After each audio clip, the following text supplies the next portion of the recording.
Bonjour à toutes et à tous et bienvenue dans Virage, le podcast Hello Masters, dédié aux grands tournants, aux tempêtes et aux réinventions.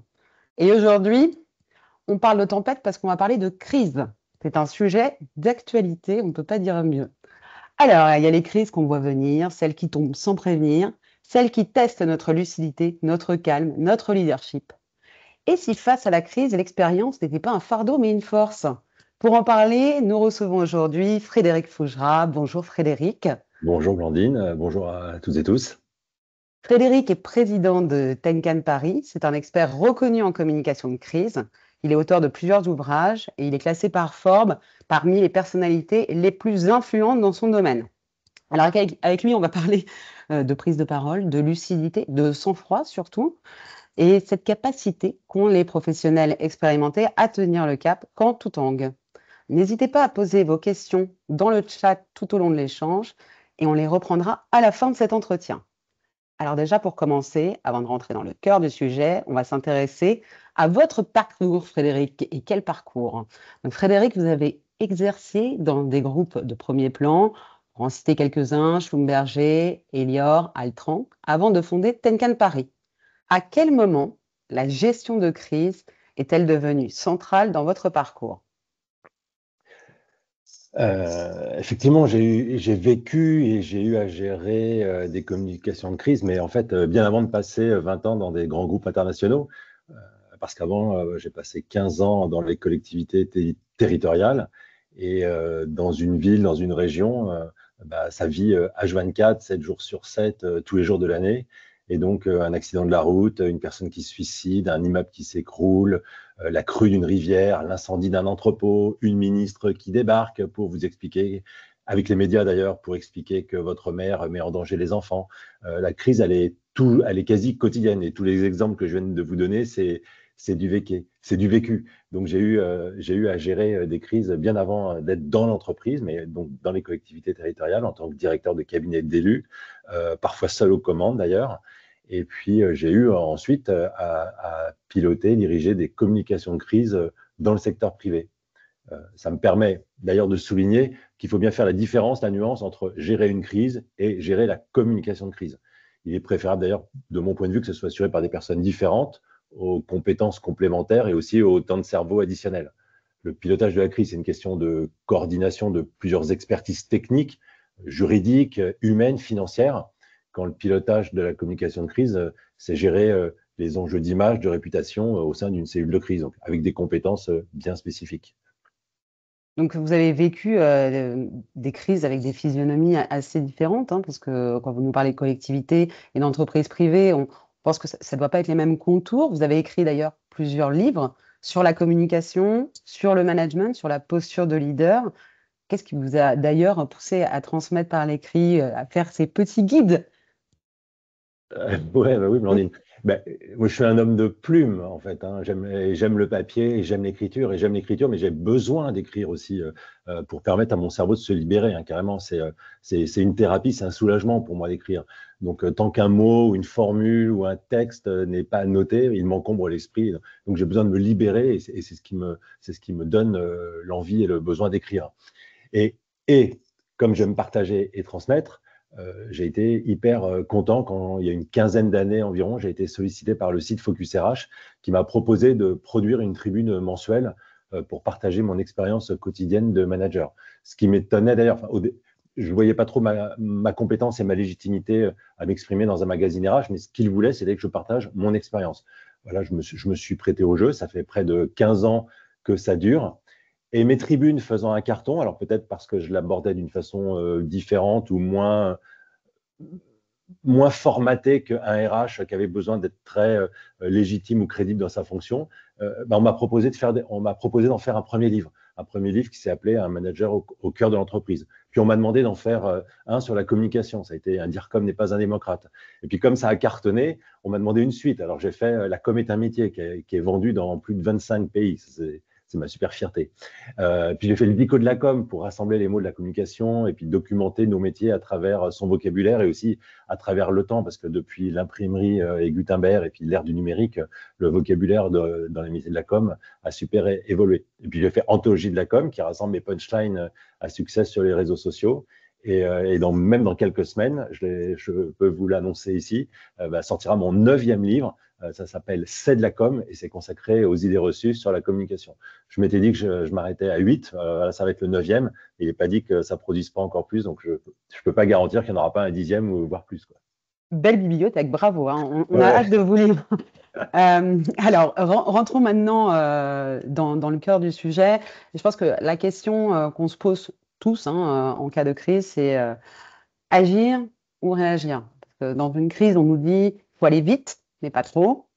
Comment on dose en fait l'action quand la pression elle est au maximum? Comment on dose l'action? Je pense que cette maîtrise du temps, elle s'acquiert par l'expérience, par l'enseignement des crises vécues et par la préparation. À l'ère de l'immédiateté, il faut effectivement être très réactif, c'est un impératif, c'est une obligation, mais pour autant, il ne faut jamais travailler dans la précipitation. Et ça, c'est l'expérience qui aide à ne jamais travailler dans la précipitation, à mesurer son temps et justement à ne pas commettre une de ces principales erreurs ou fautes de communication qui est de se précipiter. Alors, donc là, L'expérience. On est là pour en parler justement de l'expérience, c'est au cœur de nos problématiques chez HelloMasters. Et là, vous venez pointer du doigt un point important dans le pilotage de la crise. J'allais vous poser la question de quelles erreurs à éviter, mais ce que j'entends dans ce que vous venez de nous dire, c'est qu'il faut forcément agir. Il faut forcément, on ne laisse pas couler une crise. Alors, la stratégie du silence, par exemple, c'est une option. Mais c'est une option, c'est donc une décision. C'est-à-dire qu'on ne se met pas la tête dans le sable et on attend que les choses se passent par elles-mêmes. Donc, on peut décider de communiquer, on peut décider de ne pas communiquer, on peut décider de prendre la parole, on peut décider de se taire, on peut décider d'apporter des éléments ou au contraire laisser les choses venir. Mais ça doit toujours être une stratégie, ça doit toujours être une décision. Pour maîtriser sa communication, il faut bien décider de ce que l'on va faire et non pas laisser les autres faire ou prendre la parole à notre place. Et généralement, qui prend cette décision? C'est le dirigeant, c'est vous, dans le cadre de votre accompagnement stratégique, qui décide qu'on parle pas, qu'on agit dans une temporalité courte, dans une temporalité longue, qu'il faut avoir les éléments de langage bien prêts, qu'il faut avoir le coup d'avance aussi sur la manière dont la crise va se dérouler, parce que la crise est rarement un épiphénomène, hein, elle dure aussi dans le temps et elle peut prendre en plus plusieurs aspects. Et elle peut aussi rebondir, disparaître et réapparaître.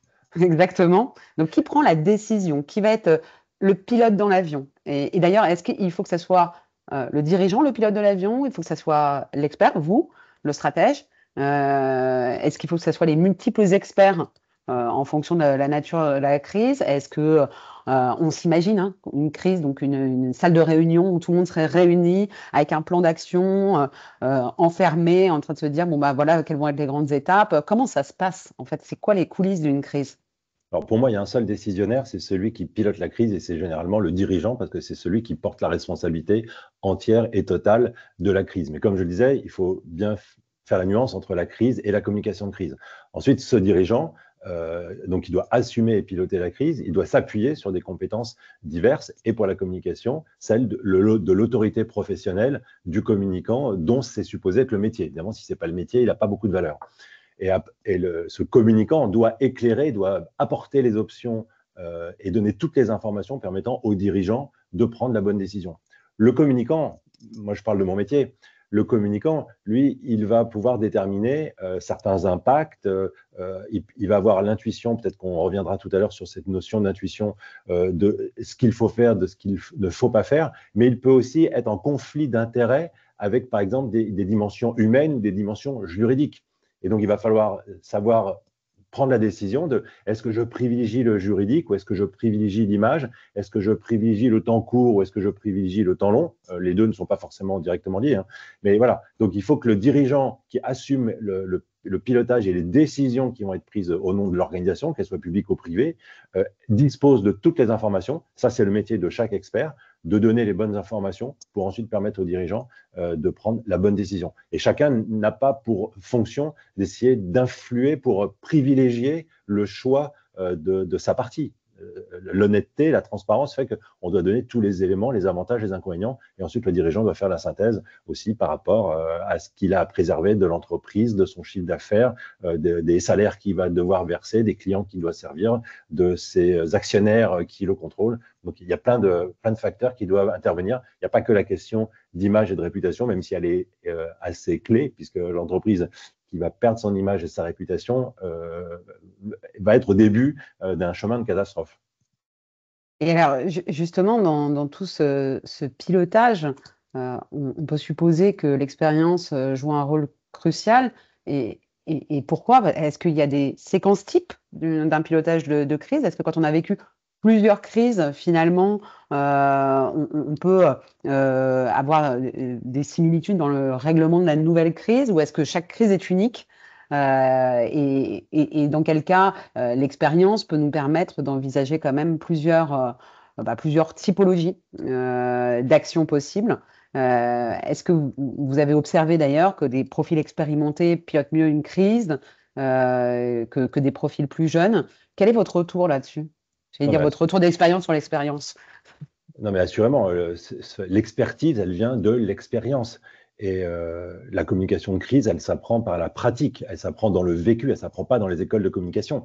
Les écoles de communication, elles vont vous donner des exemples, elles vont vous permettre de vivre ou de comprendre des crises qui ont pu exister, mais elles ne vous les font pas vivre, elles ne vous les font pas ressentir, et donc vous n'êtes pas au cœur de l'apprentissage de ce que la crise peut vous apporter. Donc l'expérience, elle est hyper, hyper, hyper importante. Et c'est la raison pour laquelle, pour être un bon communicant de crise, il faut accumuler du temps, il faut accumuler des crises, il faut accumuler du temps de travail, et donc ça prend du temps. Donc on ne peut pas être un bon communicant de crise après 3-4 ans d'expertise professionnelle, d'exercice professionnel, pardon. Donc il faut avoir pratiqué, pratiqué, pratiqué. Et l'expérience, c'est aussi apprendre de ses erreurs, hein, et c'est ce qui permettra de préparer une crise future, de s'entraîner, d'anticiper l'organisation, aussi le recrutement de compétences pour pouvoir consacrer après 100% de son temps de cerveau au sujet de la crise quand elle surgit et ne pas en perdre dans tout ce qui peut être question d'organisation ou de tout ce qui aurait pu être anticipé. Alors, on a vu ces dernières années, on le voit souvent aussi dans les médias, que des grands dirigeants expérimentés sont parfois en pleine crise. Est-ce que vous les trouvez mieux armés ou peut-être plus exposés? Parce que quand on a une grande réputation, qu'on est perçu comme un professionnel de renom, finalement, la crise, elle peut plus abîmer que des profils qui seraient un peu moins expérimentés. Est-ce que vous avez observé des choses justement sur ces dirigeants très expérimentés qui, a priori, sont mieux armés et qui, pour autant, se retrouvent un peu plus exposés? Alors en fait, il y a deux sujets. Effectivement, à partir du moment où on a de l'expérience, on commence à être mieux armé. Et sur des sujets sensibles comme ceux de la crise, évidemment, l'expérience est carrément une compétence, hein. Moi, je dirais que c'est un avantage majeur. Maintenant, est-ce que les dirigeants les plus armés ou expérimentés doivent être les plus exposés ou sont les plus exposés? En communication de crise, on ne va pas nécessairement exposer immédiatement un dirigeant, même armé. On va plutôt le préserver pour des annonces importantes plutôt positives et aussi pour des annonces ou pour des positions qui relèvent de son statut.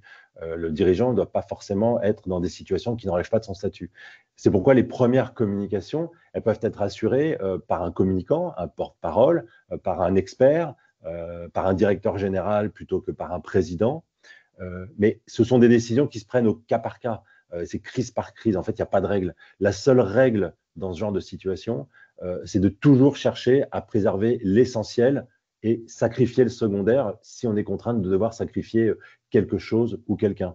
Donc, le dirigeant, qu'il soit armé ou pas, de toute façon, il doit quand même être préservé et ensuite, il va être exposé si c'est nécessaire et quand c'est nécessaire.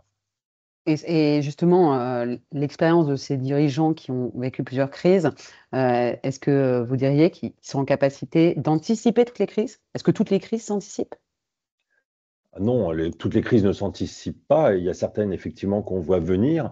Il y a certaines que l'on sait pouvoir arriver. Et puis, il y a celles qui sont accidentelles et qui sont totalement imprévues. Donc, tout ce qui s'anticipe, c'est toute la partie organisationnelle, technique, humaine. C'est comment le groupe va s'organiser en cas de crise. Qui fait quoi? Qui contacte qui est disponible quand et comment? C'est toutes ces questions-là qui sont extrêmement chronophages au moment où une crise va intervenir. Et il ne faut pas avoir de temps à perdre sur ces questions-là. C'est c'est une cellule de crise. Qui compose une cellule de crise? Qui la pilote? Si celui qui la pilote, si celui ou celle qui la pilote n'est pas disponible, qui le remplace? Où est-ce qu'elle se réunit? Si elle se réunit au siège de l'organisation, où se réunit-elle si le siège est en feu ou a explosé ou si c'est le siège qui est en crise? Ce sont toutes ces questions-là qu'il faut avoir anticipées pour vraiment pouvoir consacrer, encore une fois, 100% de son temps de cerveau au sujet même de la crise et puis à des questions d'organisation. J'ai vu dans mon activité de conseil sur les communications de crise, je vois nombre de gens qui ne sont pas capables de communicants, qui ne sont pas capables de contacter leurs dirigeants à n'importe quelle heure, à n'importe quel moment de l'année. Ben non, c'est pas possible. On ne peut pas ne pas avoir le portable de son dirigeant, le téléphone fixe si il existe encore du domicile ou d'une résidence secondaire, ne pas savoir où le dirigeant est en vacances, ça c'est pas possible. Si on a tous l'expérience, enfin peut-être à l'esprit, et ça a été rapporté aussi par le cinéma, de Jacques Chirac, président de la République, qui n'était pas joignable au moment de l'accident de voiture de Lady Diana à Paris, de son accident mortel. Ça c'est pas possible en l'occurrence. C'est pas possible de ne pas être capable de contacter le dirigeant, quoi. Alors à Et l'époque, ça, le c'est téléphone la portable. responsabilité du communicant en gestion de crise, du stratège. La mise en place de ces protocoles, qui les décide?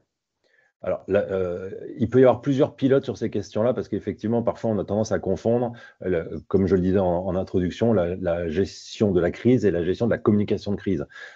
Pour moi, le communicant n'a pas à piloter toute la crise.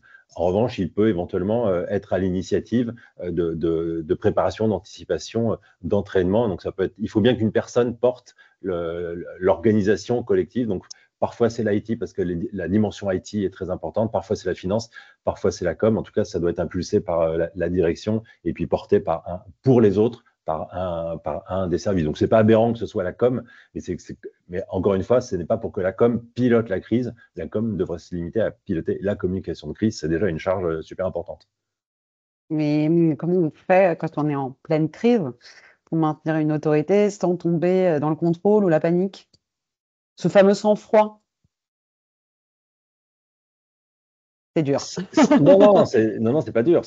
Encore une fois, c'est une question d'expérience, de, de qualité personnelle, de capacité à remplir une fonction. Si vous mettez des personnes fragiles, inexpérimentées, voire des personnes qui ne sont pas dans leur fonction, euh, dans une direction de la communication, je parle encore une fois du métier qui est le mien, eh bien évidemment, ces personnes vont être défaillantes au moment où il va falloir piloter une situation sensible, une situation de crise, une situation à risque, une situation où il va falloir prendre des décisions, où l'autorité professionnelle de chacun va peser fortement. Donc c'est vraiment une question de professionnalisme d'abord, et pour des questions plus particulièrement liées à la crise, certainement des questions d'expérience aussi. Eh ben, il faut du temps, il faut avoir acquis de l'expérience, il faut avoir vécu des crises, il faut avoir de la pratique pour pouvoir être opérationnel et efficace et performant au moment où une crise survient.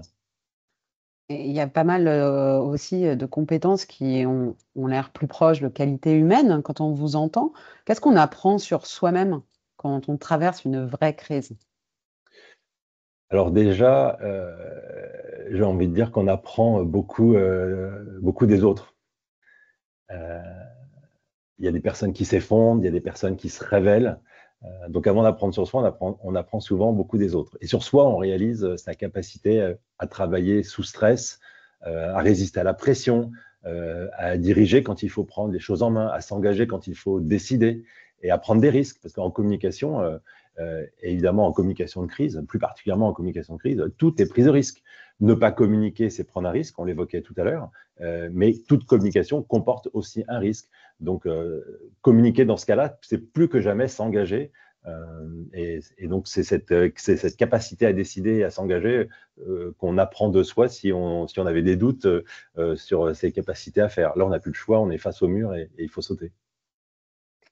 Alors, capacité à communiquer, dans beaucoup de vos ouvrages, notamment, et quand vous prenez la parole dans les médias sur le sujet, vous parlez beaucoup d'élégance, de mesure, de clarté. Ce sont des qualités extrêmement rares dans l'urgence.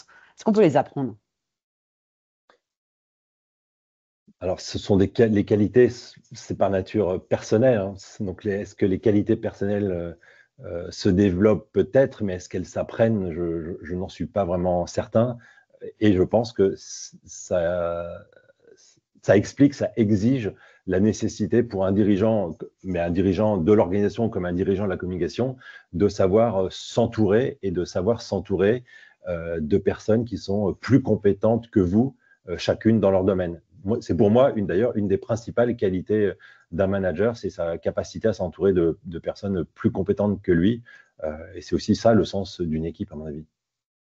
Et Donc on justement, ne là, peut pas, si, donc on ne peut pas tout apprendre, mais ce que l'on ne sait pas, il faut être capable de le faire faire par des gens qui savent le faire. Et c'est pas se diminuer, c'est pas se fragiliser en tant que dirigeant ou en tant que manager que d'être entouré de compétences. C'est exactement notre mission de dirigeant et de manager, d'être entouré de compétences et de gens qui sont supposés savoir faire mieux que nous les choses. Sinon, ça sert à rien de les recruter si on sait les faire, si on sait mieux les faire qu'eux ou qu'elles à leur place, quoi.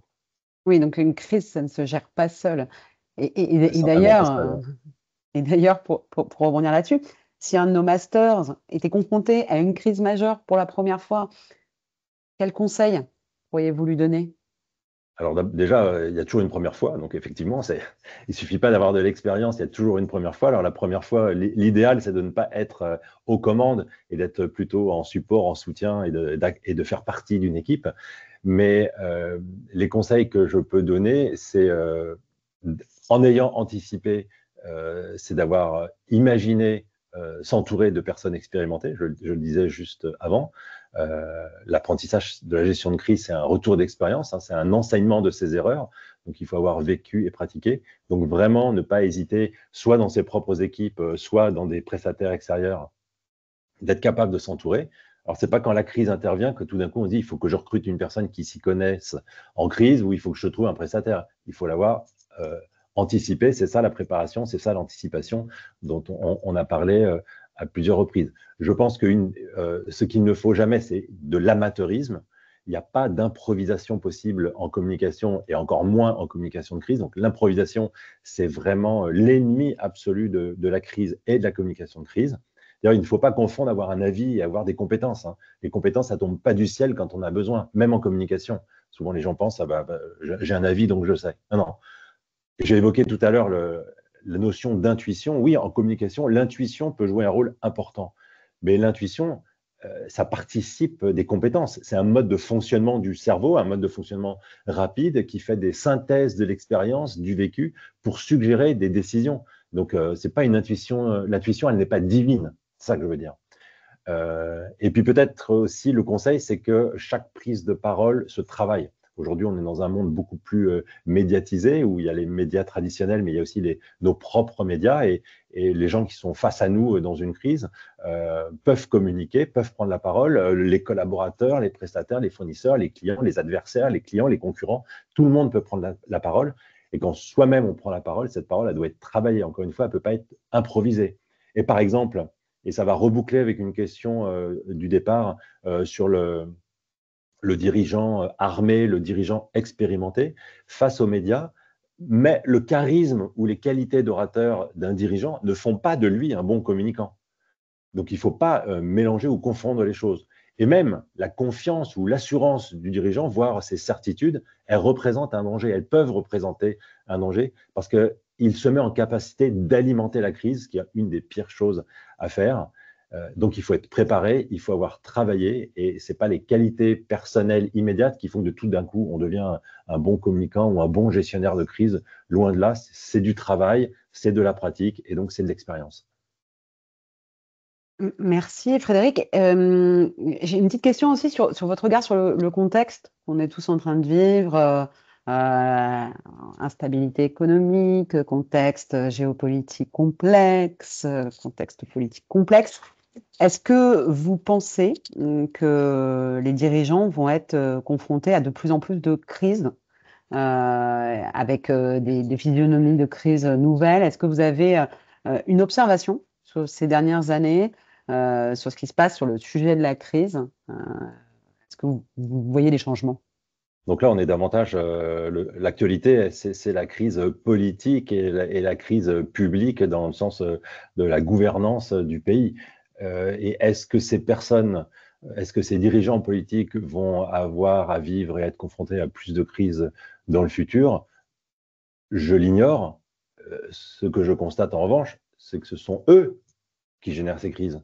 Ce sont eux qui se mettent dans ces situations. Ce sont eux qui refusent de travailler ensemble quand le peuple a voté pour une Assemblée nationale et a décidé qu'il n'y aurait pas de majorité. Ça veut dire que l'Assemblée nationale est contrainte de travailler en faisant des compromis, en négociant, en trouvant une feuille de route commune pour travailler. Tous ces gens-là le refusent le choix des électeurs. Et donc, c'est eux qui créent des crises. C'est eux qui provoquent cette situation. Donc, est-ce qu'ils vont en vivre plus ou moins dans le futur? J'ai envie de dire, ça dépend en partie d'eux. Parce que est-ce qu'ils vont alimenter la crise? Est-ce qu'ils vont imaginer vivre dans ce chaos pour en ressortir grandi? Et j'ai exactement le sentiment que c'est le contraire qui se passe sous nos yeux. Alors après, est-ce qu'il y a une répercussion sur les dirigeants dans d'autres organisations publiques ou privées? Certainement, parce que ça participe à un climat, ça participe à une façon d'être, mais je pense qu'il faut quand même très distinguer la partie purement politique, politicienne avec le reste de la société. Le climat, l'ambiance, les tensions, on les ressent, mais il y a ceux qui font leur cirque, et cirque en partie aussi médiatique. Le rôle des médias est très important dans cette situation. Et puis après, il y a ceux qui construisent, qui essayent de travailler, de faire avancer leur entreprise et donc indirectement le pays, ceux qui fournissent des emplois, ceux qui travaillent. Ceux-là vivent quand même des situations un peu différentes, même s'ils vivent dans l'ambiance de ce climat général. Je ne sais Justement, là, vous sais parliez. pas si j'ai bien répondu à la question, mais Si, bien sûr, bien sûr. j'ai Si balancé. sans faire de politique, mais on ne vit pas en Non, silo sans faire de politique. par rapport au contexte, et c'est certain. Et là, je m'attache aussi à l'un des derniers mots, là, vous avez prononcé le mot les médias. La physionomie des médias a beaucoup changé. Les réseaux sociaux accélèrent aussi les risques réputationnels. Notre époque a été porteuse de pas mal de changements.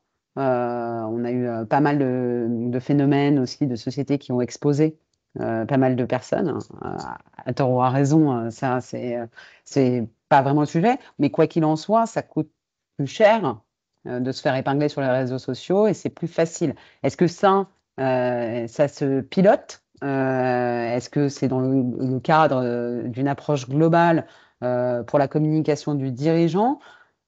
Ou est-ce que finalement, chaque phénomène qui se passe sur les réseaux sociaux doit être géré comme des micro-crises à part entière? Quel est votre conseil sur le sujet, sachant que vous êtes très présent sur les réseaux sociaux?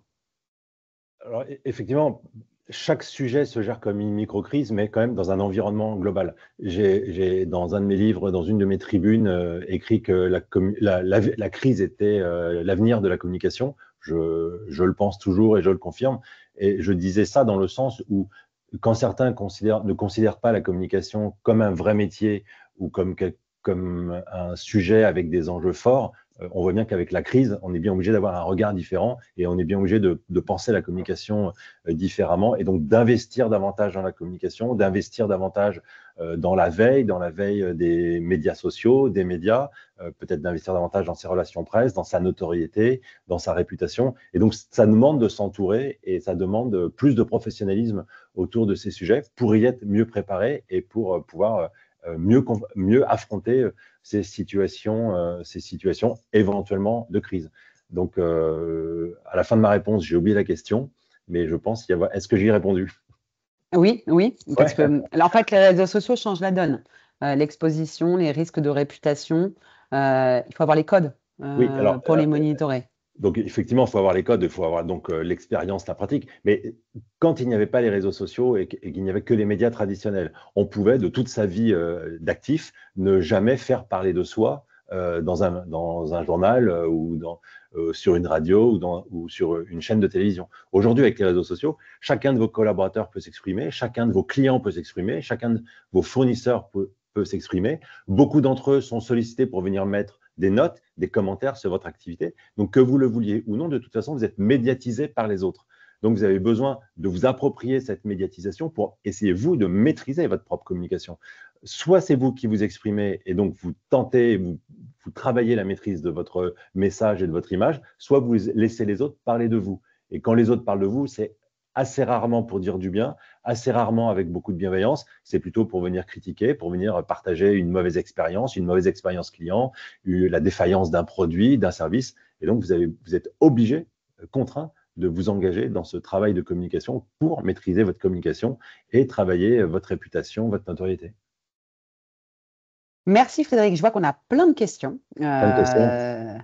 Questions des auditeurs. Alors, on va prendre la première question de Sylvain qui nous pose la question suivante. Selon les organisations, il y a fort à parier qu'il y ait différentes structures pour piloter la crise au sein des organisations. Est-ce qu'il y a quand même on va dire des experts essentiels à avoir, quelle que soit l'organisation, pour être sûr d'être bien armé? Et après, on imagine évidemment que ces collectifs peuvent grossir. Ça, c'est la première question de Sylvain. Après, il y en aura une deuxième. Ok, je réponds à la première. Allez-y. Euh, alors d'abord, il y a beaucoup d'organisations qui ne sont pas du tout préparées, organisées sur les questions de crise. Et, je suis souvent approché par des entreprises qui me disent: ah, nous, on ne fait pas de communication, mais on se rend compte qu'on est de plus en plus sujet à risque. Et donc, on voudrait réfléchir à comment organiser notre pilotage de crise et de communication de crise. Et quand je leur demande où ils en sont, ils disent: non, on n'y a jamais pensé, on n'a jamais rien fait. Il y a parfois des entreprises importantes, donc ça peut paraître assez étonnant. Maintenant, la question, je la comprends comme qui doit constituer une cellule de crise minimum. Oui. Je pense que alors d'abord, une cellule de crise minimum, je ne pense pas qu'il y ait de cellule de crise maximum. Il ne faut pas que ce soit un groupe trop nombreux et qui soit compliqué à regrouper, à animer, à piloter. Donc, il faut effectivement que les expertises soient assez restreintes, mais il y a, pour répondre à cette question, à la question de Sylvain, un nombre de fonctions qui me paraissent absolument indispensables. Donc, effectivement, une personne qui porte la direction de l'entreprise, donc suivant l'organisation publique ou privée, mais en tout cas la personne qui est au sommet de la hiérarchie, elle peut difficilement se faire représenter sur ces questions-là. Alors elle peut être absente, elle peut être empêchée, mais il faut vraiment qu'il y ait une personne qui, à un moment ou à un autre, porte la responsabilité du pilotage de la crise. C'est même excellent et même important par rapport aux médias, parfois de montrer qu'il y a bien un capitaine qui pilote le bateau et qu'il y a bien une direction qui dirige la crise. Ensuite, les crises, elles ont un impact humain, elles ont un impact financier, elles ont un impact d'image, et après, elles ont un impact métier. Donc, je pense que le financier, les ressources humaines et la communication sont absolument indispensables, et juridiques, pardon, j'ai oublié le juridique, la dimension juridique est évidemment indispensable. Donc, ces 4 fonctions sont absolument indispensables. Il y a certainement, en fonction de l'organisation, de l'entreprise, de la collectivité, une fonction métier qui peut être essentielle. Je pense que ça doit être les 6 personnes absolument indispensables. Les 4 fonctions, finance, communication, juridique et humaine, la direction et une fonction métier. Après, en fonction de la crise, ça va être du cas par cas, c'est toujours chirurgical, mais je pense que c'est ça au moins le minimum. Si quelqu'un pense que j'ai oublié une fonction, qu'il n'hésite pas à me le dire. Non, alors donc on voit qu'il y a des différences selon les typologies d'organisation, même s'il y a des dénominateurs communs sur les fonctions essentielles. On en a un peu parlé lors de notre échange, mais si je reprends l'analogie avec le UK et le fameux Never explain, never complain, où quand il y a une crise, on communique surtout pas et c'est une ligne de conduite. Est-ce qu'il y a des situations particulières dans lesquelles il ne faudrait pas, par exemple, communiquer? Pour moi, on ne doit pas communiquer si la communication risque d'alimenter la crise. Et donc ça, c'est la stratégie du silence, et qui est une stratégie qui peut aussi évoluer, parce qu'on peut choisir pour commencer cette option de ne plutôt pas communiquer, pour essayer de laisser passer la vague, et en fonction de l'évolution de la crise, on peut changer de stratégie. Une stratégie, c'est pas une stratégie, et puis on l'applique et on n'en changera plus jamais. Mais après, c'est vraiment, vraiment une question de cas par cas. Euh, Oui, parce que parfois, on a l'impression de remettre une pièce dans la machine. Mais c'est exactement ça. C'est je prends la parole alors que je n'ai rien à dire. Et donc, pour prendre la parole, je vais donner quelques informations. Et ces quelques informations vont être des ouvertures de pistes auxquelles les journalistes ou les internautes vont s'intéresser. Et tout d'un coup, on ouvre des nouveaux chapitres. C'est comme on appelle ça parfois envoyer des cartes postales. On envoie une carte postale alors que personne ne vous demandait de vos nouvelles. Eh bien, c'est vous qui en donnez. Et tout d'un coup, la machine repart. Donc, vraiment, la stratégie du silence, c'est la bonne stratégie si le risque est d'alimenter la crise. Maintenant, si la situation, c'est de laisser d'autres personnes parler en votre nom, à votre place, donner votre version des faits, là, vous n'êtes pas dans une bonne gestion et communication de crise. Et vous observez beaucoup de dirigeants qui se retrouvent sans soutien, un peu seuls sur le champ de bataille. C'est une question de Pascal, avec un risque d'épuisement. Comme on retrouve de l'énergie pour continuer, comme on navigue dans une crise quand on est seul. Est-ce qu'il y a des ressources qu'on peut activer et qui peuvent être utiles si on n'a pas les bons experts? Non, mais ce qui est intéressant, non, mais on peut aussi être épuisé même en ayant les bons experts. Là, je parle de mon expérience personnelle. C'est après 20 ans dans des grands groupes internationaux où la crise, à la fin, occupait près de 80% de mon temps. Perso, j'étais complètement épuisé, lessivé. Et c'est aussi ce qui m'a fait décider d'arrêter, de changer de vie professionnelle alors d'aller gérer de la crise pour les autres, mais dans des contextes différents. Euh, et gérer des crises, ce n'est pas nécessairement des crises qui se voient, hein. Dans les crises que j'ai pu gérer, je pense que 9 crises sur 10 n'avaient pas d'issue publique. Sauf que le travail de préparation, d'anticipation ou de règlement de la crise ou d'étouffement de la crise fait que ces crises-là ont bien existé, même si elles n'ont pas été publiques, même si elles n'ont pas été connues. Donc vraiment, l'important, c'est d'être capable de bien s'entourer et de s'en donner les moyens. Parce que souvent, les dirigeants pensent que on mettra des moyens sur la crise, et ça, ils n'hésitent pas à en mettre au moment où la crise arrive. Mais c'est tellement tard, c'est tellement trop tard, et c'est tellement de temps perdu et d'énergie perdue, parce que ça va épuiser les équipes, ça va épuiser les ressources. Donc, tout ça fait partie de ce travail d'anticipation et de préparation de la crise. Mais donc oui, on peut être épuisé, asphyxié, écrasé par le poids des crises à gérer, Mais on peut très bien s'en remettre. même si on est bien entouré. Mais on s'en remet, vous en êtes l'exemple vivant. Il faut réaliser la situation avant qu'il ne soit trop tard. Malheureusement, il y a des gens, il y a des maladies professionnelles, il y a des burn-out, il y a des situations très compliquées de gens qui se donnent à fond jusqu'au bout, jusqu'à s'oublier eux-mêmes. Et ça, il ne faut pas en arriver là. Merci Frédéric. Erwan a une autre question aussi. Selon vous, tel un Teddy Riner qui s'entoure d'un staff d'experts, est-ce qu'un manager, même un junior, doit-il toujours s'adosser à un communicant pour l'aider à piloter ses équipes et son activité pour évoluer sereinement? Est-ce que le communicant, c'est la femme ou l'homme clé de tout manager? Alors, ça me paraît être donner une importance exagérée au rôle du communicant. C'est une fonction clé, c'est une fonction stratégique. Maintenant, il y en a d'autres, c'est pas la seule et c'est pas la plus importante. Donc oui, c'est une fonction essentielle. À partir du moment où on est une personne, ce que moi j'appelle les personnes sensibles, c'est-à-dire les personnes exposées. Et donc exposées à des risques, exposées à la critique, exposées à une faiblesse qui va avoir des répercussions parce que publiques. À partir de ce moment-là, il est important de pouvoir profiter et bénéficier du conseil d'un communicant ou d'une communicante. C'est une fonction essentielle, c'est pas la seule et c'est pas la plus importante. C'est une parmi d'autres. Je ne serais pas capable de hiérarchiser l'importance pour mettre la communication en premier par rapport à d'autres. Et ça va dépendre des personnes. Vous prenez l'exemple d'un sportif. Bah, évidemment, un sportif, c'est pas la même chose qu'un artiste ou qu'un dirigeant d'entreprise ou qu'un homme ou qu'une femme politique. Donc voilà, on va aussi adapter le, le, l'accompagnement de com en fonction de la personne, de son actualité, de son exposition et de ses risques d'exposition.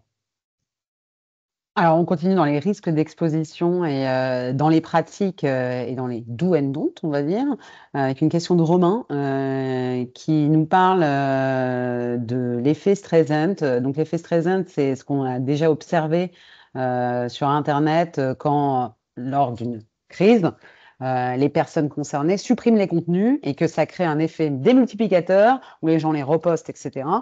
Est-ce que ça peut être une bonne idée de supprimer des contenus qui nous dérangent? Ou est-ce Alors, qu'on sera toujours victime de cet effet Streisand? moi, je n'ai pas envie de recommander cette pratique, même si je ne m'interdirais pas d'y réfléchir ou de l'étudier au moment où une crise se présenterait. Ça ne me paraît pas être une super idée, a priori. Effectivement, de toute façon, les propos, les images, les vidéos, tout est copié, démultiplié. Et donc, c'est pas parce que c'est pas parce que vous supprimez votre image que votre image n'existe plus. Et effectivement, à partir du moment où vous la supprimez, de toute façon, un, vous paraissez suspect ou plus suspect que vous ne l'étiez. Deux, ça va attirer l'attention. Et trois, ça crée un prétexte à polémique supplémentaire. Non plus le motif de l'image en elle-même ou du propos, mais de ce que vous avez supprimé. Donc, moi, je suis plutôt pour le maximum de transparence et d'honnêteté. Une des phrases qui m'est attribuée, oui, parce qu'elle est de moi, mais la façon de vous le dire, ça fait que je me cite. C'est pas toujours très élégant de se citer soi-même, mais je dis toujours qu'en communication, il ne faut jamais mentir, même si on n'est pas obligé de tout dire. Et le même si on n'est pas obligé de tout dire est important. Donc, le plus de transparence possible, mais sans non plus avoir besoin d'aller étaler des choses qu'on ne vous demande pas. Et le plus de transparence possible, c'est plutôt accepter la crise telle qu'elle arrive, telle qu'elle est, accepter les sujets et ne pas chercher à feinter en les faisant disparaître ou en mentant, ce qui est catastrophique. En tout cas, super formule. Écoutez, merci beaucoup, Frédéric. Notre interview touche à sa fin. C'était un échange franc, précis, inspirant. Alors, ce qu'on comprend, c'est qu'une crise, ça ne se traverse pas seulement avec des process ou des experts, mais aussi avec une posture. Que cette posture, elle peut être faite de calme, de cohérence, de responsabilité. Ça se construit dans le temps. Donc, encore l'expérience au cœur de tout ça. Et dans notre monde où finalement tout va vite, où on peut être amené à être chahuté, soit par le contexte dans lequel on évolue, soit par parfois des univers corporate qui peuvent être complexes, bah, les profils expérimentés, ils ont vraiment une force, celle de savoir ralentir, de bien décider, de bien s'entourer. Ça, c'est pas du passé, c'est une compétence d'avenir. Donc à Absolument. très bientôt pour un nouvel épisode de Virage. Vous pouvez retrouver cet épisode en replay dès demain sur notre chaîne YouTube. Merci à tous. Merci encore Frédéric. C'était vraiment génial. Merci pour cet échange et pour l'écoute. À très bientôt.